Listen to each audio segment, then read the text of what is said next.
Steve Kerr at Lakers bad trip sa referee. LeBron James nagpakatotoo at Anthony Davis kinall out ang kanilang depensa. Austin Reeves, kaya daw nilang talunin ang kahit anong team sa NBA. Naputol na ang winning streak ng Golden State Warriors sa kamay ng Denver Nuggets sa score na 114-120. Nag-struggle ang shooting ni Nikola Jokic at Stephen Curry. Pero bad trip itong si Coach Steve Kerr sa mga referee dahil nakakasuklam daw ang tawag ng mga ito. Lalo na tumira si Nikola Jokic ng 18 free throw at lahat yon ay naipasok niya. Kaya naman ang 26 points ni Nikola Jokic ay 8 lamang talaga doon ang puntos galing sa kanyang mga tira, shooting 4 of 12 from the field. So sumasang-ayon ba kayo sa sinabing ito ni Coach Steve Kerr? Speaking of referee, bad trip ang Laker fans kay Scott Foster dahil tinawagan ng foul ang chase down block ni LeBron James kay Jason Tatum at nang i-challenge ito ng Lakers ay successful naman. Pero ang masama, binago ni Scott Foster ang tinawagan ng foul at ibinigay ito kay Taurean Prince. Binu ng mga fans ng Lakers itong si Scott Foster dahil ang sabi nila, ang challenge ng Lakers ay ang maling tawag na foul kay LeBron. Kaya dapat daw doon lang ang focus ng review at hindi na pwedeng baguhin pa at ibigay sa ibang tao ang foul. Well, alam naman natin na mainit talaga ang mga referee dahil nagkailang laro na ang dalawang team na ito na puro mali ang tawag na foul ng mga referee at pabor lagi sa Celtics, lalo na sa no-call foul ni Jason Tatum sa layup ni LeBron James last season.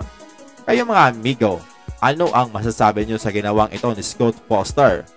Natakot pa ang Laker fans nang mabunggo ng tuhod ni LeBron James ang likod ni Jaylen Brown at matagal ang dalawang ito bago makabangon. Ayon kay LeBron, medyo nananakit pa ang kanyang tuhod pero pabor naman daw sa kanila ang schedule dahil may pahinga sila na 2 araw. Patuloy nag-struggle ang Lakers kaya ayon kay LeBron, wala daw sila sa lugar kung saan ay gusto nila. Ang Minnesota Timberwolves ay isa daw sa mga best team at sila ay healthy. Ang OKC at Celtics ay fully healthy at sa kanyang palagay ay hindi daw sila healthy ngayon para makapag-compete sa mga best team na ito. Paniguradong magpapatuloy daw silang magiging magaling at paniguradong gagaling sila para makapag-compete sa mga best team sa NBA ayon yan kay LeBron.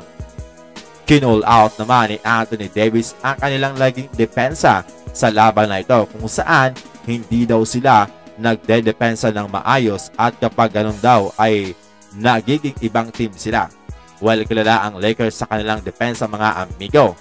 Kailangan daw nilang ipakita ang pagkainis at pagkaangas sa bola kung baga dapat mag-dive sila sa bola para makuha ito. In short, ipakita ang kanilang energy at hustle sa depensa at kapag fully activated daw sila sa depensa, susunod na lang ang opensa.